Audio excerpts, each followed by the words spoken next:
Hey, what's up guys? Hugs, not drugs. Alright, so this video is like, this is when I was still using drugs, and this is when I was like, you know, this is before I gave my life to Jesus Christ, and you know, and I'm not proud of these things, but you know, these are the stories, and this is real life, and this is what people go through, and you know, nowadays I like to help people, and I want to keep people educated on how to avoid scams and how to avoid being a victim, and how to just do business properly and be honest and make legit sales and be on the up and up and keep a good name when you're doing business online. But so this is around the year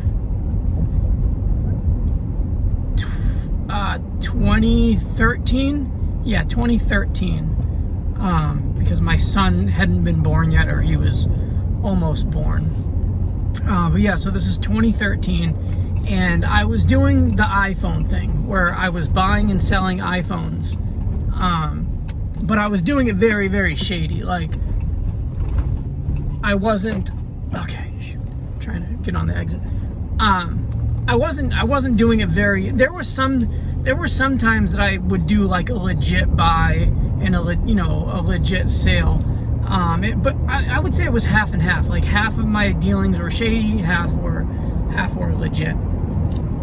And so what I would do is I would have people go into AT&T and Verizon and T-Mobile, and I would have them try to get a business account. If they can get a business account, they can get more phones. But you know, most of the time, even if you have no credit or even somewhat bad credit, when it comes to like AT&T and Verizon, it's not really about, I mean, okay, it is kind of about credit, but it's more about, have you ever had a phone through their company before? Because most of the phone companies will give you at least one shot every 6 to 7 years, and then after about every 6 to 7 years, they'll let you go back and get a phone, sometimes with zero deposit, and usually like $150 deposit if depending on who you are. But for the most part, they kind of, they'll give everybody a chance and put everybody on the honor system at least once. And so I would ask people, I would say, hey, have you ever had Verizon or AT&T? And I'm always looking for people to say, no, I've never had Verizon or AT&T. Now, a lot of times people don't even know. They just get a phone. They don't even know if it was through Verizon or AT&T. So we have to go to the store, run their credit, and find out. And sometimes people, yeah, I've had a phone through Verizon. Okay, when? I think it was in 2011. All right, are you sure it was Verizon? Yeah, it was Verizon. All right, dude, let's just go to the store and let's find out. Then we go to Verizon. Verizon says, oh yeah, we'll give you 5 phones. So, you know, the people would go into the store. They would get whatever, we'll say 3 or 5 phones. So the entry-level phones, like nowadays, we're at the iPhone 15. So, back then it was like the iPhone 5 and the iPhone 4S. So you'd go in and they would approve you for the iPhone 4, the 8 gigabyte. The 8 gigabyte was like the base version. It started at 8, it went 8, 16, 32, 64. Now it's 128, 512, or 128, 256, 512, 1 TB. I think there's even 2 TB. But back then there was no TBs or anything like that. The highest you could get was 64.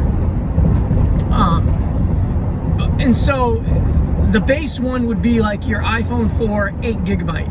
If you wanted an iPhone 4 16 gigabyte or an iPhone 4 32 gigabyte or 64 gigabyte, you would have to pay an extra $100 each time you go up more gigabytes.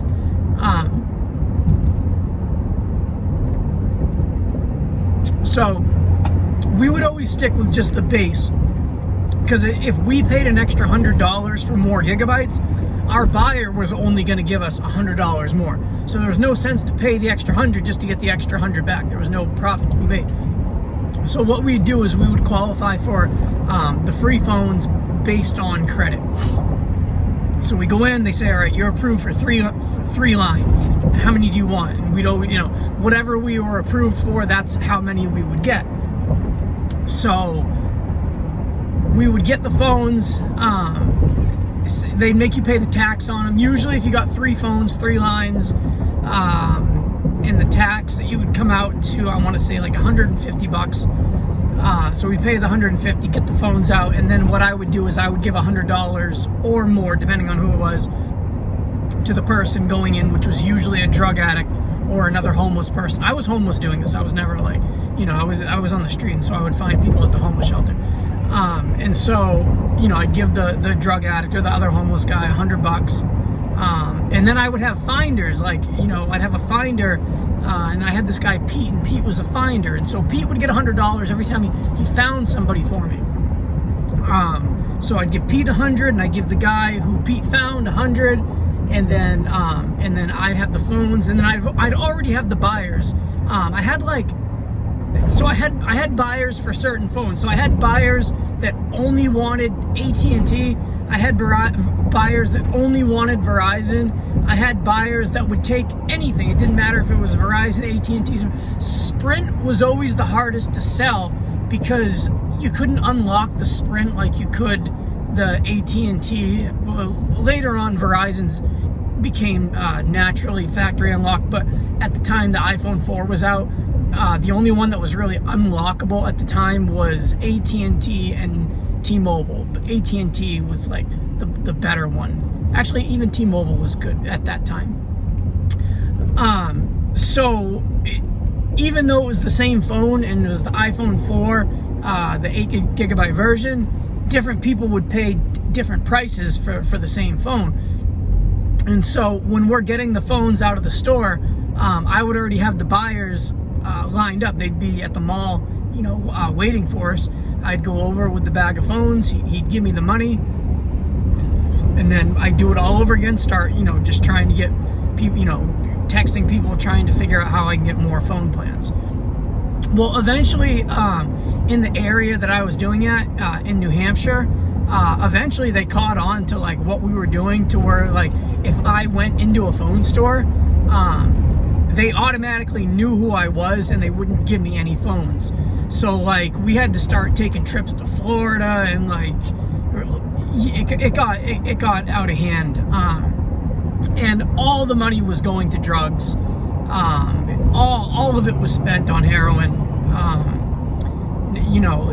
taxi rides, and yeah, and so I don't do that anymore. But these are the things that happen when you're a drug addict. So eventually I move on from the phone thing. It becomes to where like nobody will give me any phones, and I'm so, my drug addiction has just gotten so bad that I can't even pay anybody $100, because if I get $100, I've got to spend it on drugs. So like I don't even have money to hustle with. But eventually I end up like getting a hustle going again, and I'm like trying to get back in the iPhone thing. And so yeah, so this is what I forgot to tell you guys. So then we start going, I meet these guys named Wally and Ryan, both of who are in prison right now doing 17 years. Well, actually Wally's about to get out in a couple of years now. Can't believe it's been 17 years. But I'm hanging out with these guys, and they had just gotten out of prison. They had done a different prison sentence. They had just gotten out of prison, and since they had been in prison so long, they had like good credit, and so they were able to get phones, and so they want to do this phone thing with me. But eventually, like, our money just goes to drugs, and we can't. Things are just getting out of control. So then what we start doing is we're like, all right, we're just gonna start stealing phones. So we're going to like bars, and so this was when the iPhone 4 was out, and it was different. Like now everybody's got a password, and there's the iCloud. So if there's an iCloud, you can't get into it. Well, back when the iPhone 4, before iOS 7 came out, you could take a phone with iCloud. Oh, and nobody had passwords back then. Yeah, passwords, like the iPhone 4 was like when everybody started using passwords, and not everybody used it.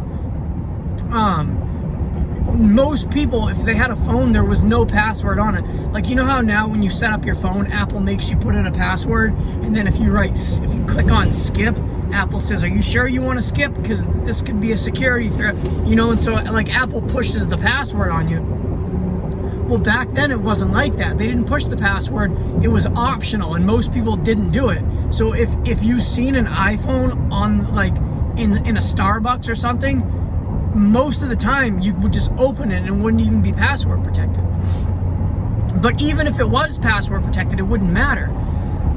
Because before iOS 7 came out, all you would have to do is hold power and the home button at the same time, and then keep holding the home button, and it would put it into recovery mode. Oh, you had to plug it into iTunes. This was the 36-pin connector, the old school charger.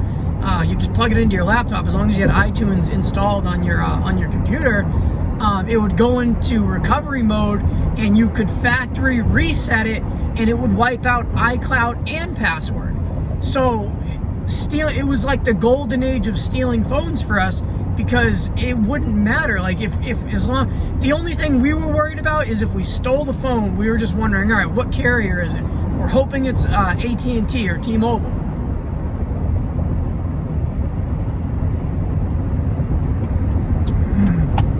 So what we would do is we'd go to like these dance clubs, and we'd look for like really dark clubs, and one of us would distract somebody while the other one snatched the phone.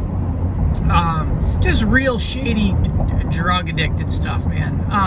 You know, and sometimes we got caught, and like, you know, but these two dudes that I was with, Wally and Ryan, these were like, I mean, they were jacked from being in prison, and these dudes would hurt you. Like these were some pretty rough guys, man. So we're doing this, and we would take the phones, and then I would call my buyers, the same phone buyers, usually foreigners like Somalians, and there's a bunch of people in Lewiston, they're like Pakistani. I would sell them to the Pakistanis, and I loved selling to the Pakistanis because what they would do is they would get the phones from me, and then phones that they got from other people, and they would just put them in a box, and then once they got like 50 phones, they'd send that box to Pakistan, and it would be gone. So if anybody ever found the phones, they're in Pakistan. So I always felt safe selling them to these guys. I missed my exit. Okay. So yeah, and so some time goes by, and I start so iOS 7 happened, and like the whole iCloud thing was like messing up sales. Like you couldn't sell a stolen iPhone anymore. But if you had iPads, there was like a way of getting around it or something. I don't remember exactly what it was, but I got into iPads for a little bit. And I meet this guy, and his name's Tim. And Tim's hustle was, what he would do is he would go to Boston and hang out around pawn shops. And so he'd hang out in the store or outside of the store, and when somebody came in to pawn something, he would ask me, be like, hey, what are you trying to pawn?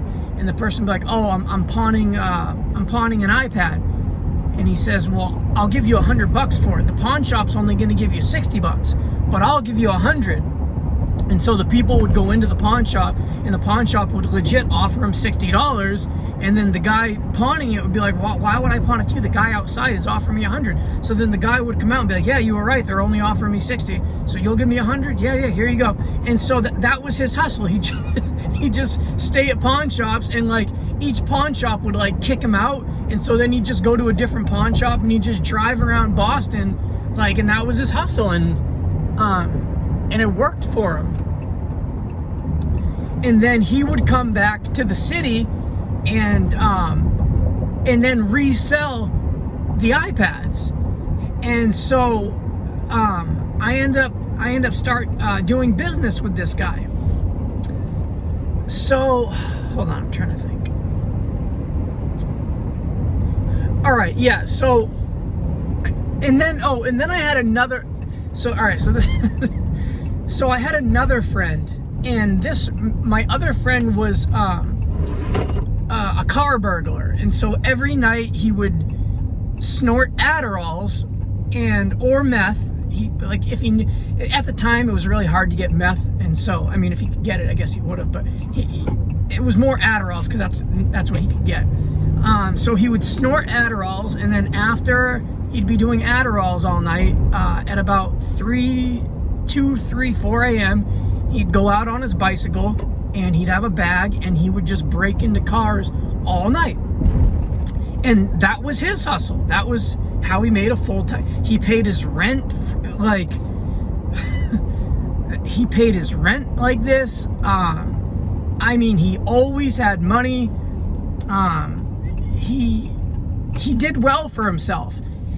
You know, he was, and I hate to say this, but he was a very, very good car burglar. He did get caught a couple times, but he would wear gloves, and so the cops would know that he was doing it, but they could never connect him with the other cars because they could never get fingerprints. Eventually, I think he did end up getting caught. Not for all of them, but for like some other ones.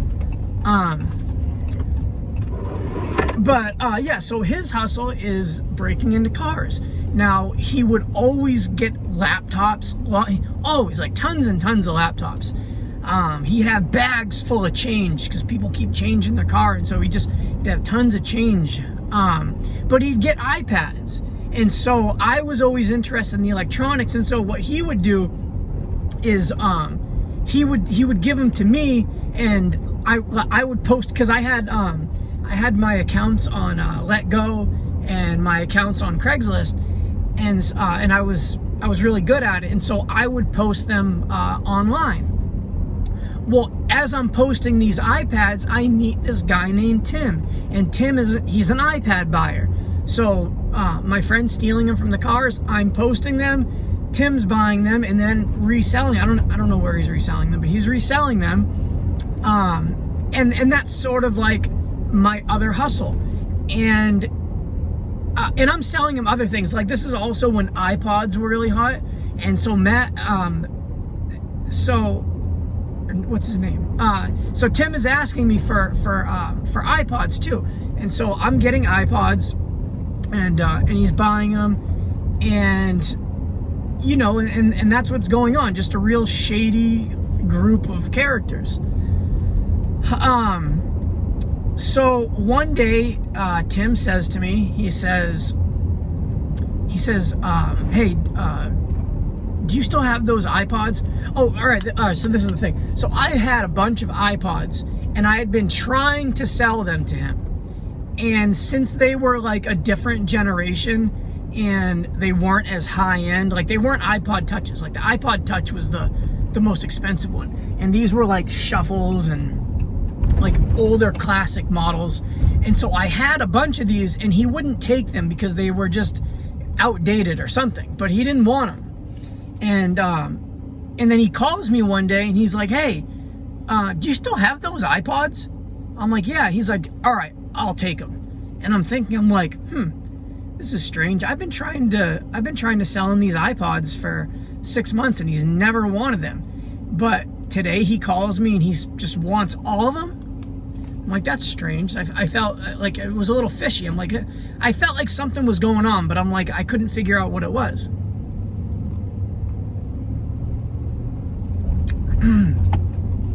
So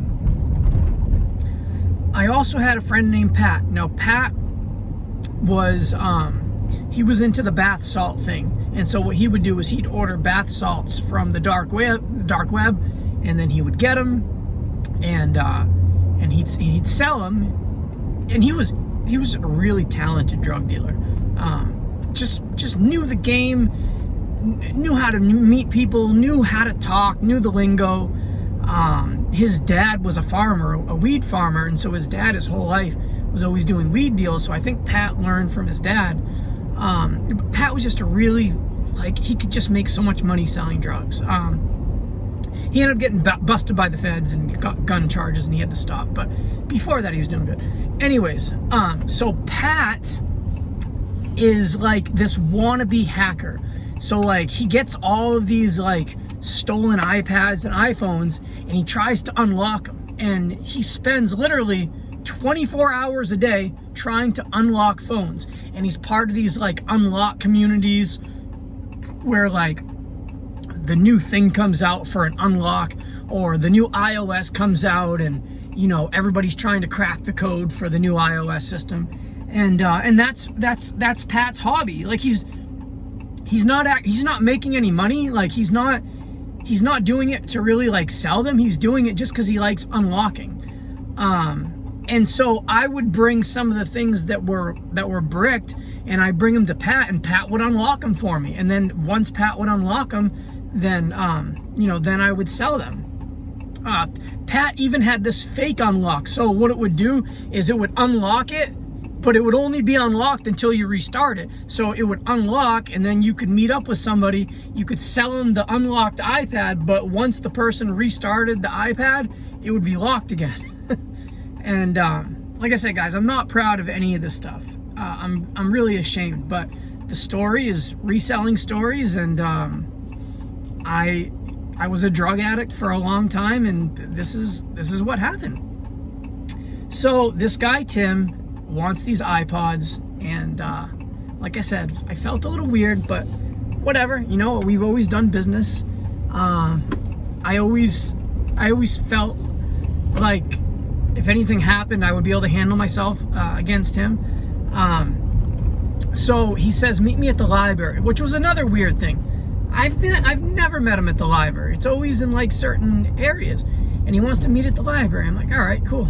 So I go, and I go to the library, and I don't see Tim, but I see these dudes who look like police officers. Like they're in plain clothes. They don't have a badge or anything, but they look real serious, and they're coming like right towards me, and I'm like, okay.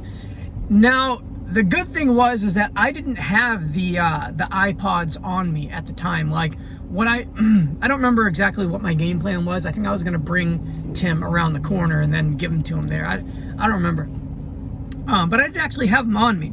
So these two plainclothes police officers, or I think they were the cyber crimes task force or something. Yeah, cyber crimes task force.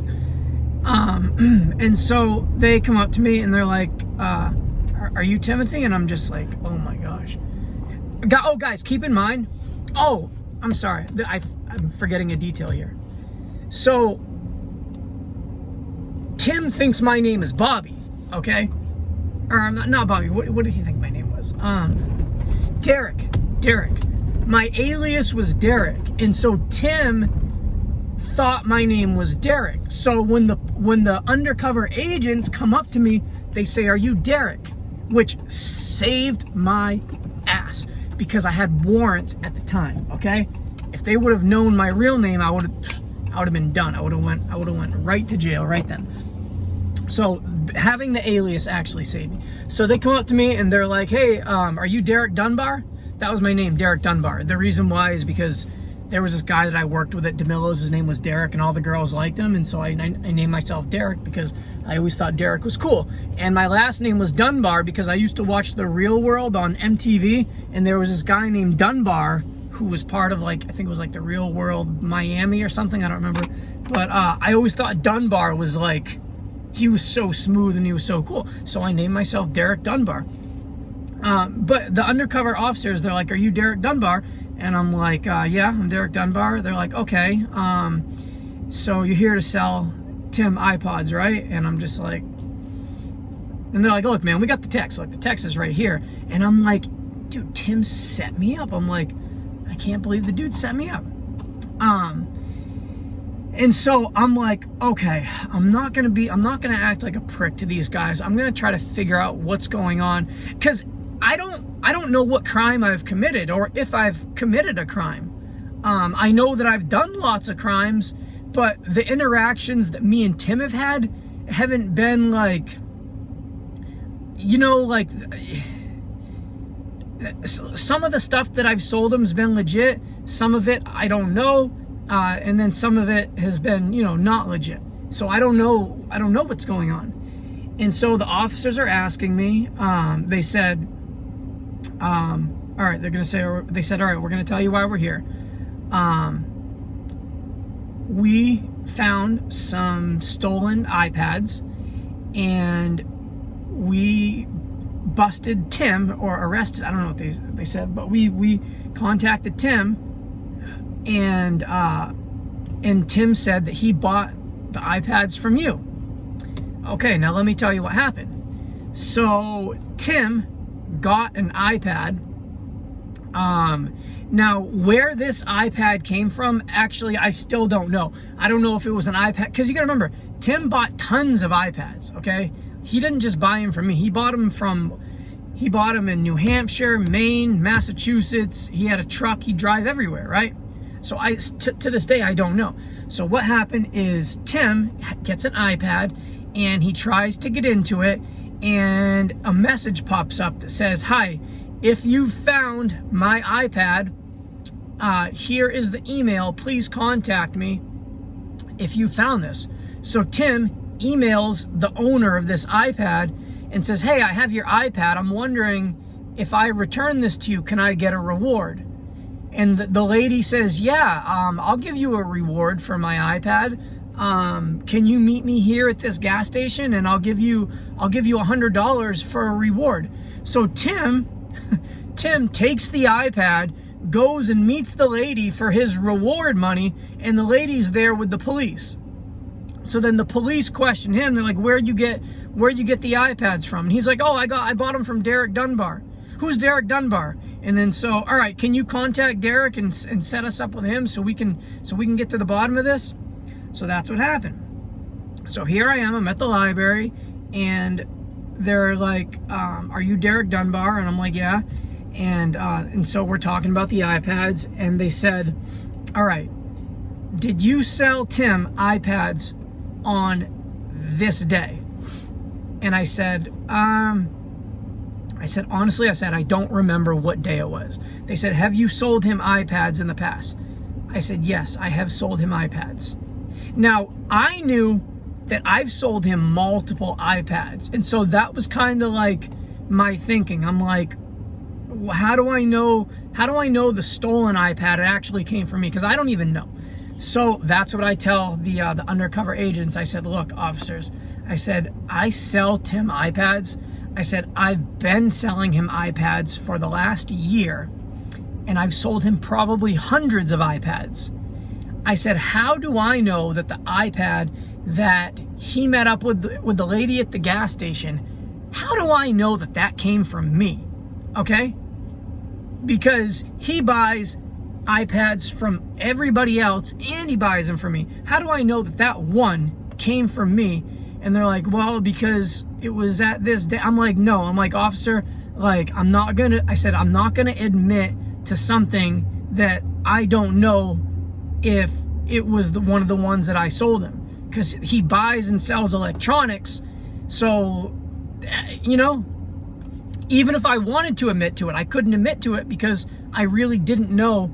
Now, there was a chance, you know, like, what's the percentage? Maybe like, what, 10, 20% that it came from me? I don't know. But the thing is that I didn't know. So I'm not going to confess to something that I didn't do. So the officers they said, "Your name's Derek Dunbar." They said, what's your birth date? And I said, they said, "Do you have your ID?" And I said, "No, I don't have an ID. I'm homeless." And so they run my name, Derek Dunbar, and nothing comes up. And and it saved me, because they really thought my name was Derek Dunbar, because Tim is like, "Yeah, his name's Derek. Like, I know him. Like, yeah, I know him really, really well." And so the cops are believing him, like, he knows me. So why would he, if he's gonna set me up, why would he give the cops a fake name? Like he really thought my name was Derek Dunbar.